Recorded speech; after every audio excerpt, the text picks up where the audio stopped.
Excel PU college ಗುರುವಾಯಿನಕೆರೆ, ಕರ್ನಾಟಕದ number 1 PU college. Admissions open now.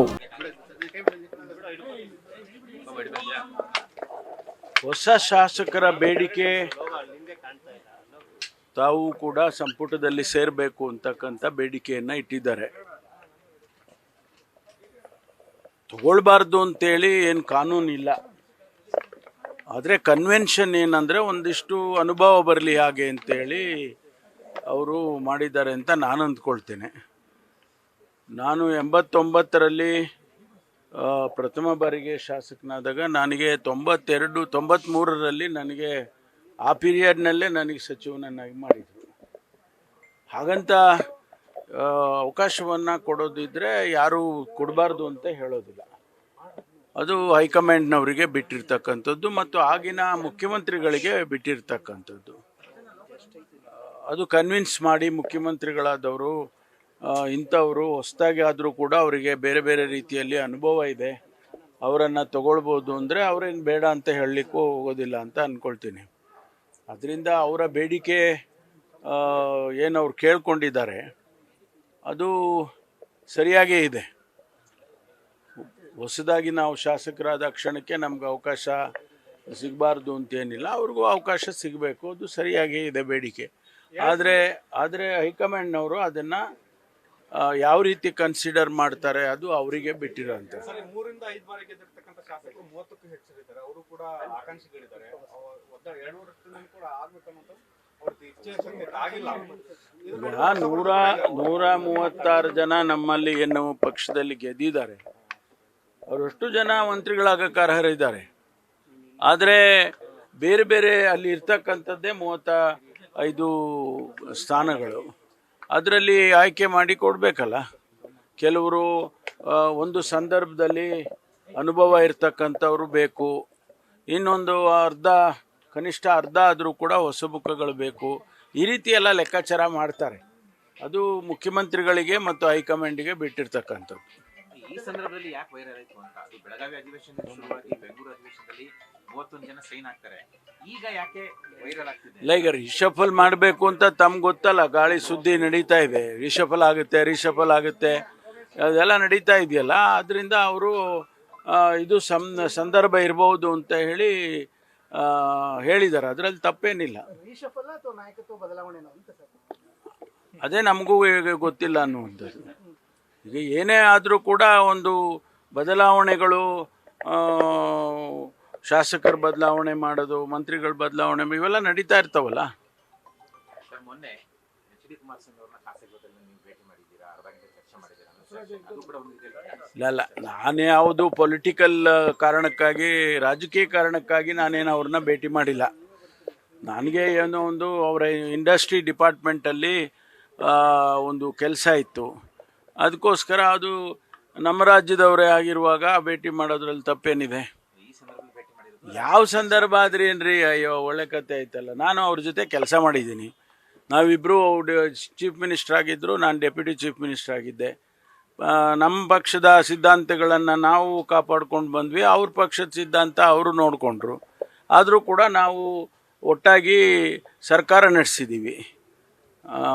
ಅದರಿಂದ ಭೇಟಿ ಆಗೋದೆಲ್ಲನೂ ರಾಜಕೀಯ ಅನ್ನೋದಾದರೆ ಅದೇನು ಸರಿ ಇಲ್ಲ. ನಾನು ಅವರಿಗೆ ರಾಜಕೀಯ ಕಾರಣಕ್ಕಂತೂ ಭೇಟಿ ಮಾಡಿಲ್ಲ. ದಲಿತ ಸಿಎಂ ವಿಚಾರ ಬೇರೆ ಬೇರೆ ರೀತಿಯ ವ್ಯಾಖ್ಯಾನ ಆಗ್ತಾ ಇರುವಂಥದ್ದು ಸರ್, ಬೇಡಿಕೆ ಬಹಳ ವರ್ಷಗಳಿಂದ ಇರೋದು. ಆಗಲಿ, ಇನ್ನೂ ಹೆಚ್ಚು ಚರ್ಚೆ ಆಗಲಿ. ಅದರಲ್ಲಿ ನನಗೇನು ಅದೇನು ತಪ್ಪು ಅಂತ ಕಾಣಿಸ್ತಾ ಇಲ್ಲ. ಆದರೆ ತೀರ್ಮಾನಗಳು ಮಾಡೋರು ಯಾರು ತೀರ್ಮಾನ ಮಾಡ್ತಾರೆ ಅನ್ನೋದು ಕೂಡ ನಾವು ಮನಸ್ಸಲ್ಲಿ ಇಟ್ಕೋಬೇಕಾಗತ್ತೆ. ಇದನ್ನು ಹೈಕಮಾಂಡ್ನವರು ತೀರ್ಮಾನ ಮಾಡೋದು. ಸರ್, ಭಟ್ಕಳದ ಬೈದೂರಿನಲ್ಲಿ ಹಿಂದೂಗಳ ಮನೆಗೆ ಮುಸ್ಲಿಂ ಯುವಕರಿಂದ ಕಲ್ಲು ತೂರಾಟ ಆಗಿದೆ ಅನ್ನೋ ಘಟನೆ, ಜೊತೆಗೆ ಪೊಲೀಸ್ ಸ್ಟೇಷನ್ಗೂ ಕೂಡ ಹಿಂದೂ ಸಂಘಟನೆ ಕೆಲವರು ಮುತ್ತಿಗೆ ಹಾಕಿದ್ದಾರೆ. ನೋಡಿ, ಕಾನೂನು ಸುವ್ಯವಸ್ಥೆಯನ್ನು ಕಾಪಾಡ್ತಕ್ಕಂಥದ್ದು ನಮ್ಮೆಲ್ಲರ ಕರ್ತವ್ಯ. ಎಲ್ಲಾದರೂ ಘಟನೆ ಆದರೆ ಆ ಘಟನೆಯ ಏನು ಜುರಿಸ್ಟಿಕ್ಷನಲ್ ಪೊಲೀಸ್ ಇರ್ತಾರೆ ಅವರು ಅದನ್ನು ನೋಡ್ಕೊಳ್ತಾರೆ. ಒಂದು ವೇಳೆ ಅವ್ರ ಕೈನಲ್ಲಿ ಸಾಧ್ಯ ಆಗೋದಿಲ್ಲ, ಹೆಚ್ಚು ಫೋರ್ಸ್ ಬೇಕು, ಅಥವಾ ಅದನ್ನು ಕಂಟ್ರೋಲ್ ಮಾಡೋಕ್ಕೆ ಅವ್ರ ಕೈಲಿ ಆಗೋದಿಲ್ಲ ಅಂದಾಗ ಅವರು ಹಿರಿಯ ಅಧಿಕಾರಿಗಳಿಗೆ ಕೇಳ್ತಾರೆ, ಅವಾಗ ಹೆಚ್ಚು ಫೋರ್ಸ್ ಕೊಡ್ತೀವಿ.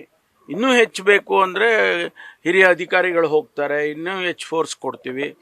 ಆ ರೀತಿ ಸ್ಟೆಪ್ ಬೈ ಸ್ಟೆಪ್ ಮಾಡ್ತಾರೆ, ಅಂಥದ್ದನ್ನೆಲ್ಲ ಕಂಟ್ರೋಲ್ ಮಾಡ್ತಾರೆ. ಅದಕ್ಕೇನು ತೊಂದರೆ ಇಲ್ಲ. Police is fit enough to control any incidents. ಶಿವಮೊಗ್ಗದಲ್ಲಿ ಒಂದು ಗಲಾಟೆ ಆಗಿದೆ ಸರ್, ಬಾಲಕರ ನಡುವೆ ಶಿವಮೊಗ್ಗದಲ್ಲಿ ಗಲಾಟೆ ಆಗಿದೆ, ಒಬ್ಬರು ಮರ್ಡರ್ ಆಗಿದೆ ಬಾಲಕನಿಗೆ.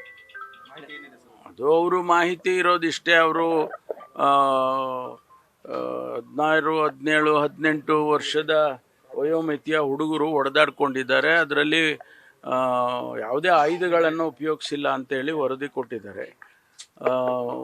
ಹೊಡೆದಾಡ್ಕೊಂಡ್ರು, ಅದರಲ್ಲಿ ಅವರು ಹುಡುಗ ಸತ್ತಿದ್ದಾನೆ.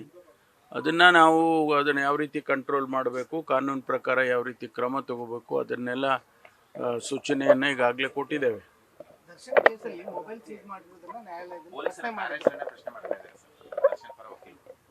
ಮಾಡಲಿ, ಅವ್ರು ಮಾಡೋದು ಅವ್ರು ಮಾಡ್ತಾರೆ, ನಾವು ಮಾಡೋದು ನಾವು ಮಾಡ್ತೀವಿ. ಅವರು ಏನು ಅಪಾದನೆಗಳನ್ನು ಮಾಡ್ತಾರೆ ಅದಕ್ಕೆ ಸರಿಯಾದ ಉತ್ತರ ಡಿಪಾರ್ಟ್ಮೆಂಟ್ನವರು ಕೊಡ್ತಾರೆ. ಎಸೆನ್ಷಿಯಲ್ ಸರ್ವಿಸ್ ನಲ್ಲಿರೋರೇ ಪ್ರೊಟೆಸ್ಟ್ ಮಾಡೋದು ಜಾಸ್ತಿ ಆಗ್ತಿದೆ. ಸಾರಿಗೆ ನೌಕರರು ಮಾಡಿದ್ರು. ಮಾರ್ಚ್ 11ನೇ ತಾರೀಕಿಂದ ಆರೋಗ್ಯ ಇಲಾಖೆ ನೌಕರರು ವೈದ್ಯರೆಲ್ಲ ಮುಷ್ಕರ ಆರಂಭ ಮಾಡ್ತಾರೆ ಸರ್. ವೇತನ ನೇಮಕಾತಿ ಇಲ್ಲ, ಇದು ಹೊಸದಾಗಿ ಏನೋ ನಮ್ಮ ಸರ್ಕಾರ ಬಂದ ಮೇಲೆ ಮಾತ್ರ ಈ ಥರ ಆಗ್ತಾ ಇದೆ ಅಂದರೆ ನಾನು ಒಪ್ಕೊಳ್ತೀನಿ, ಹೌದಪ್ಪ ನಮ್ಮಲ್ಲೇನೋ ತಪ್ಪಿರ್ಬೋದು ಅಂತ. ಯಾವ ಸರ್ಕಾರದಲ್ಲಿ ಎಸೆನ್ಷಿಯಲ್ ಸರ್ವಿಸಸ್ನವರು ಸ್ಟ್ರೈಕ್ ಮಾಡಿಲ್ಲ ಹೇಳಿ? ಯಾವ ಸರ್ಕಾರದಲ್ಲಿ ಮಾಡಿಲ್ಲ? ಇಡೀ ಸರ್ಕಾರಿ ನೌಕರರ ಸಂಘದವರೇನೆ ಅನೇಕ ಸಂದರ್ಭದಲ್ಲಿ ನಮಗೆ 6ನೇ ಆಯೋಗದ ಸಂಬಳ ಕೊಡಿ, 7ನೇ ಆಯೋಗದ ಸಂಬಳ ಕೊಡಿ, 8ನೇ ಆಯೋಗ ರಚನೆ ಮಾಡಿ, ಈ ಥರ ಎಲ್ಲ ಬೇಡಿಕೆಗಳನ್ನ ಇಟ್ಕೊಂಡು ಅವರೆಲ್ಲ ಇದು ಮಾಡಿಲ್ವಾ?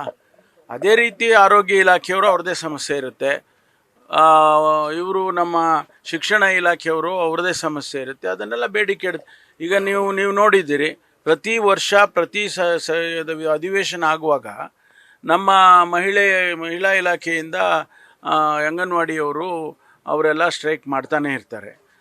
ಅವರ ಬೇಡಿಕೆ ಕೆಲವು ಸಂದರ್ಭದಲ್ಲಿ ರೀಸನಬಲ್ ಇರುತ್ತೆ, ಕೆಲವು ಸಂದರ್ಭದಲ್ಲಿ ಹೌದಪ್ಪ ಇವ್ರು ಮಾಡೋದು ಹೆಚ್ಚು ಅಂತ ಅನಿಸ್ಬೋದು. ಇದೆಲ್ಲ ನಡೀತಾನೆ ಇರುತ್ತೆ. ನಮ್ಮ ಸರ್ಕಾರ ಬಂದಾಗ ಮಾತ್ರ ಆಗಿದೆ ಅಂತ ಹೇಳೋದಕ್ಕೆ ಸಾಧ್ಯ ಇಲ್ಲ. ಎಲ್ಲ ಸರ್ಕಾರಗಳಿರುವಾಗಲೂ ಕೂಡ ಈ ಎಸೆನ್ಷಿಯಲ್ ಸರ್ವಿಸಸ್ನವರಾಗಲಿ ಅಥವಾ ಬೇರೆಯವರು ಮಾಡ್ತಾನೆ ಇರ್ತಾರೆ. Thank you. ನ್ಯೂಸ್ ಫಸ್ಟ್ ನಿರ್ಭೀತಿಯಿಂದ ನಿಮ್ಮ ಪರವಾಗಿ.